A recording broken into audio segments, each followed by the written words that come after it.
लंबा टॉपिक हो गया, आज इसको कंप्लीट करते हैं, जैसे भी हो जल्दी करते हैं। थोड़ा सा पढ़ चुके थे हम लगभग, आज हम पढ़ेंगे आगे बढ़ा। जो नहीं पढ़े वो देख ले। आज हमारा है धार्मिक स्वतंत्रता का अधिकार।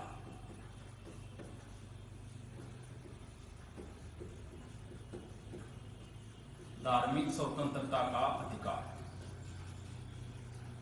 अनुच्छेद देख लिया, पहले रख चुके हैं 25 से 28, बस ज्यादा कुछ नहीं है। अनुच्छेद 25, अनुच्छेद 26, अनुच्छेद 27, अनुच्छेद 28।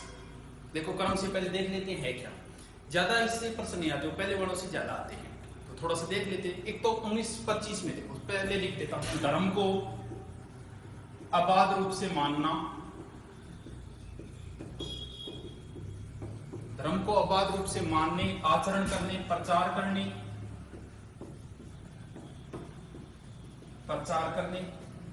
धर्म को अबाध रूप से, बातें करेंगे इसका डिटेल, अबाध रूप से मानने, प्रचार करने का अधिकार है इसके अंदर। देखो सबसे पहले, यानी ये कह दो अंतःकरणीय स्वतंत्रता, धर्म में अंतःकरण स्वतंत्रता। धार्मिक स्वतंत्रता धर्म से सबसे पहले धर्म को मानने का अधिकार है।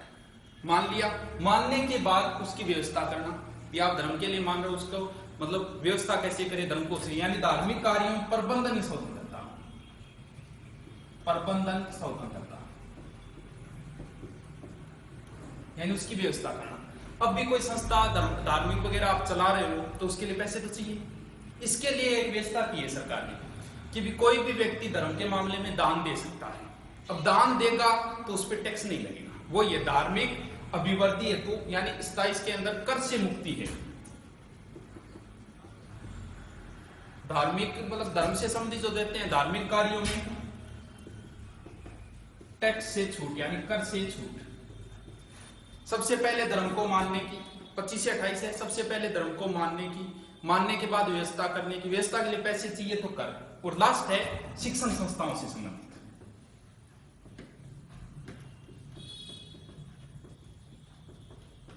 यानी ये कह दो कि शिक्षण संस्थाओं के बारे में धार्मिक शिक्षा कैसे दी जाए उससे संबंधित है शिक्षण संस्थाओं से। देखो आप पहले ये पढ़ लिया, जैसे ही पढ़ने के बाद आपके पास जो भी किताब है आप उससे देखो, बहुत अच्छे से समझ में आएगा, क्योंकि इसमें तो टाइम ज्यादा लगता है, आपको पता है। किताब में ये चीजें आप 10 मिनट में पढ़ लोगे, वीडियो तो हो गए लगभग 40-50 मिनट की। एक बार पढ़ोगे उसके बाद किताब से आनंद आएगा। धार्मिक स्वतंत्रता का अधिकार है दोस्तों 25 से 28। सबसे पहले अनुच्छेद 25 धर्म को मानने की, यानी धर्म को अबाध रूप से, अबाध का मतलब ये हुआ कि आप जिस धर्म को मान रहे हो उसको खुले रूप में आप कह सकते हो कि मैं हिंदू धर्म को मानता हूं, मैं मुस्लिम धर्म को मानता हूं, मैं सिख धर्म को मानता हूं।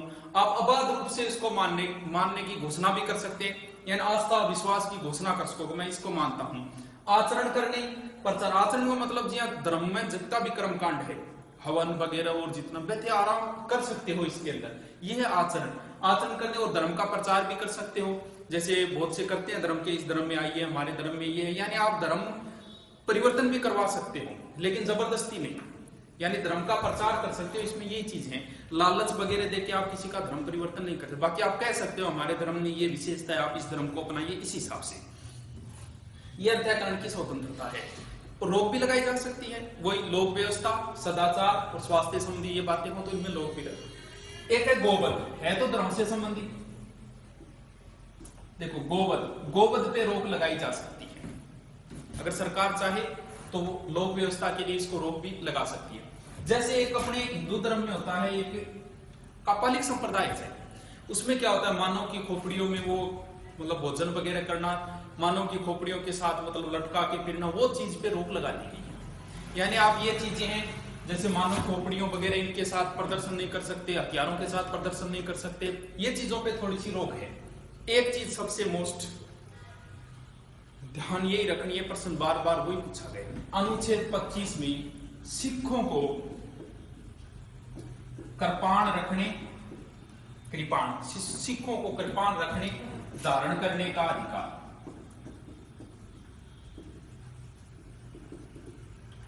जैसे बाकी और धर्मों में है ना, वैसे हथियार लेके प्रदर्शन वगैरह नहीं कर सकते, लेकिन सिख धर्म को मानने वाला कृपाण लेके धारण करके चल सकता है। यह प्रश्न कई बार पूछा जा चुका है।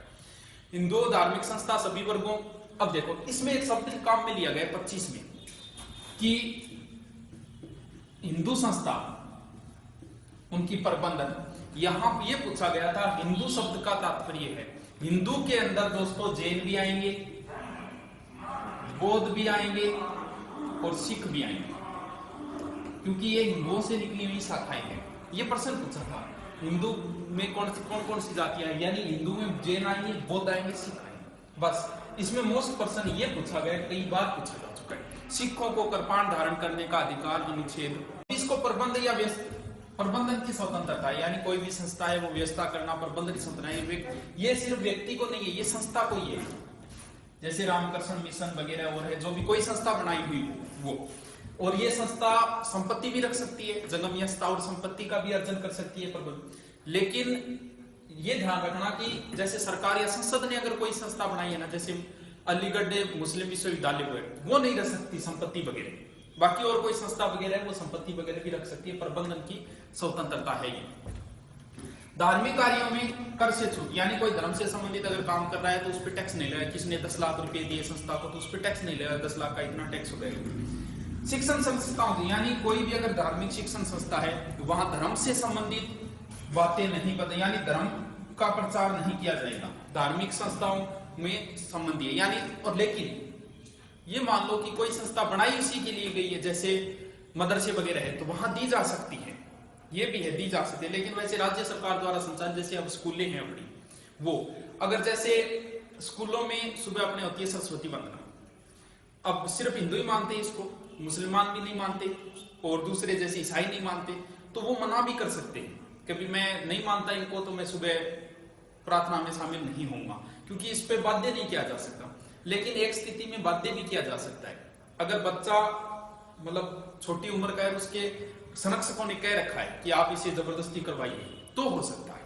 बस स्वतंत्रता अधिकार नॉर्मल है, 25 से 28, सबसे पहले 25 आएगा, धर्म को मान ले की घोषणा कर सकते हो। इसमें मोस्ट बात एक ही है, सिखों को कृपाण रखने का अधिकार, अनुच्छेद 25। उसके बाद है उसकी व्यवस्था, धर्म को मान रहे हो तो उसकी व्यवस्था भी करो, व्यवस्था से संबंधित। तीसरा, उसके लिए खर्चा चाहिए तो वो टैक्स से छूट दे दिया, और जो संस्थाएं हैं उनमें धर्म से संबंधित बातें प्रचार नहीं किया जाए, वो चीजें हैं। शिक्षण संस्थाओं पर, शिक्षण संस्था धार्मिक मतलब बातें बताने की, वो शिक्षा देने का निषेध किया गया। वह शिक्षा का अधिकार, शिक्षा का अधिकार। और छठा लास्ट, उपचार, संवैधानिक उपचारों का अधिकार।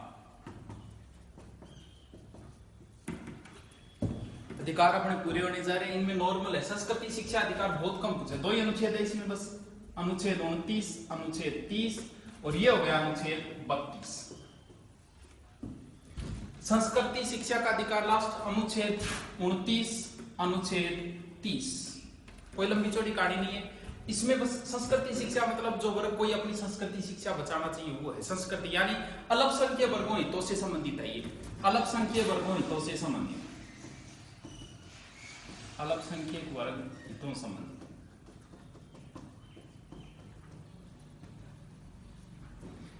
यानी प्रत्येक वर्ग, चाहे वो कोई वो अपनी भाषा, लिपि, संस्कृति उनको बनाए रखने का उनको अधिकार है, तो ये इसमें अधिकार है, अल्पसंख्यक वर्ग हितों से संबंधित है। तो अधिकार 29(2) में भी है वैसे कि शिक्षण संस्थाओं में प्रवेश से वर्जित नहीं किया जाएगा इनके आधार पे, क्योंकि भाषा इनके आधार पे। अब देखो अल्पसंख्यक वर्ग हित है, हित कैसे, अल्पसंख्यक वर्ग अपनी संस्कृति कैसे बचाएंगे, वो बचाएंगे शिक्षण संस्थाओं के माध्यम से। यानी 30 में यही बात है, अल्पसंख्यक वर्गों को शिक्षण संस्थाओं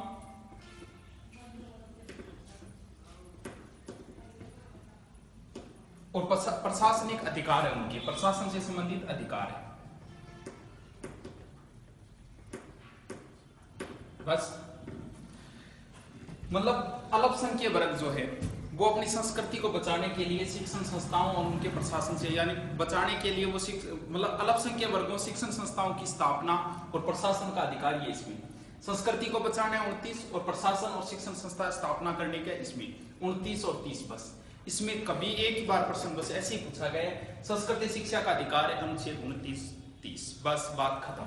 लास्ट दोस्तों कुछ नहीं है, उपचार लास्ट में होते हैं, संवैधानिक उपचारों का अधिकार पहले पढ़ के आ चुके हैं, ये पूछा गया सबसे ज्यादा बार। अनुच्छेद 32 संवैधानिक उपचारों का अधिकार किसमें है? अनुच्छेद 32। इसके बारे में एक कमेंट है अंबेडकर जी का। अंबेडकर जी ने संवैधानिक उपचारों के अधिकार को संविधान की आत्मा कहा है। ये ध्यान रखना, संविधान की आत्मा एक तो देखो अंबेडकर जी, एक नेहरू जी।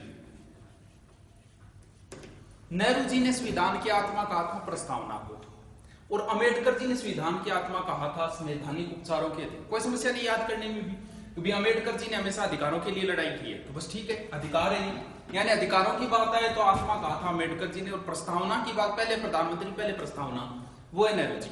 यानी प्रस्तावना को आत्मा कहा है नेहरू जी ने, और संवैधानिक उपचारों का अधिकार संविधान की आत्मा कहा है अंबेडकर जी। 3 और 2 कितने हो गए? 5। इसमें उच्च न्यायालय, हाई कोर्ट या सुप्रीम कोर्ट, उच्चतम न्यायालय 5 प्रकार की रिटें जारी करता है। यह भी पूछा जा चुका है, संवैधानिक उपचारों के अधिकार में कितने प्रकार की रिटें जारी होती है? 5 प्रकार की। अनुच्छेद 32।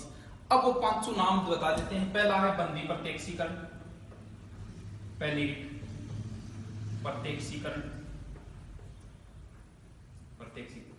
5 रिटें हैं। पहली बंदी प्रत्यक्षीकरण, परमादेश, प्रतिषेध, बंदी प्रत्यक्षीकरण, परमादेश, प्रतिषेध, उत्प्रेषण और अधिकार परीक्षा।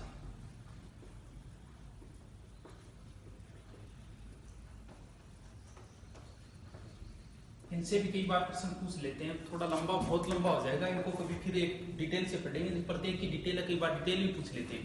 जैसे बंदी प्रत्यक्षीकरण, यानी बंदी प्रत्यक्षीकरण क्या? बंदी बनाए गए को प्रत्यक्ष करो, यानी बंदी बना रखा उसको कोर्ट के अंदर पेश करो 24 घंटे के अंदर, वो उस प्रकार की रिटें हैं। ये 5 प्रकार की। अनुच्छेद 32 के तहत जारी करता है सुप्रीम कोर्ट, और 226 के तहत जारी करता है हाई कोर्ट। ये लो दोस्तों, बहुत लंबा हो गया था, अब नया टॉपिक शुरू करें, क्योंकि एक ही टॉपिक लंबा चले थोड़ा बोर हो जाता है। अब हम करेंगे संसद। एक चीज ध्यान रखिए, जब आपातकाल लगता है 352 के तहत 19, 20 और 21, सबसे पहले ये निलंबित होगा। जो हमें 6 अधिकार दिए गए ना, सभा करने की, सम्मेलन करने की, संगठन बनाने की, सबसे पहले वही निलंबित होगा, और 20 और 21 निलंबित नहीं होते।